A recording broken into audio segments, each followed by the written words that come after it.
Bo día a todas e todos. Primeiro, como Bloque Nacionalista Galego, queremos denunciar máis unha vez a situación de indefensión que viven casi a práctica totalidade dos concellos de Galiza e os dos concellos galegos que están inmersos en Sogama.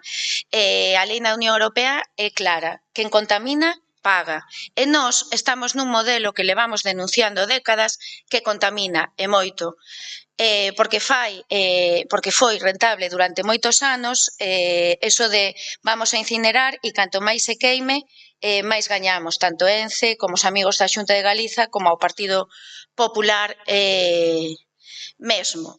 E eso de vostedes reciclen que nos xa queimamos os restos mentras gañamos, agora ven de volto cun unhas tasas que obrigan a pagar canto máis contaminemos, e a incineración contamina, non reutilizamos, non facemos os deberes.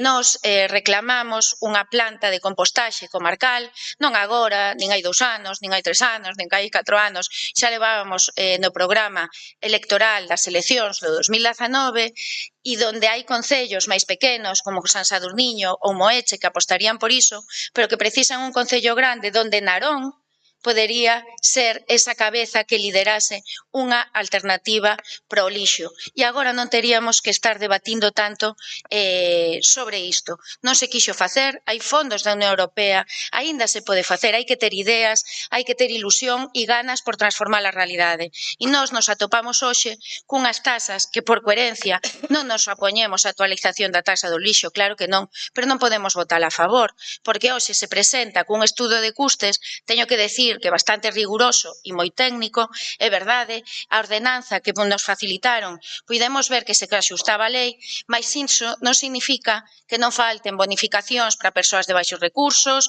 bonificacións para persoas que compostan ou apostar máis pola compostaxe. Mirade, en Pontevedra, na zona rural, viven 19.447 persoas en vivendas. Pois todas esas vivendas compostan, todas. Aquí compostan quen o solicita.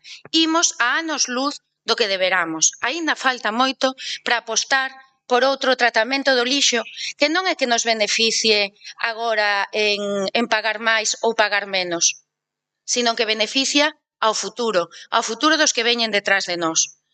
E por iso nós non podemos vir aquí con debates que se nos dan no último mes, cando sabemos que hai meses que se está traballando con isto, que hai un ano que se sabe que hai que aplicalo de algunha maneira e outra vez volvemos en Narón a ter debates moi curtiños que nos dicen como un intercambio de moedas que pedimos, pero que non chega para poder votar a favor un cambio de tasas onde os prezos sí que serían elevados. Se nos fala, isto, pois ides prevaricar.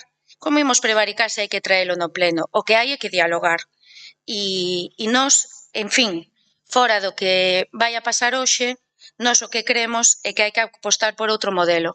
E sabemos que Sogama está obsoleto, sabemos que a Xunta ten parte da culpa, pero tamén os concellos que non apostan por unha idea diferente, polos que non fan por cambiar a realidade. E nós seguiremos traballando hasta poder cambiala tamén en Narón.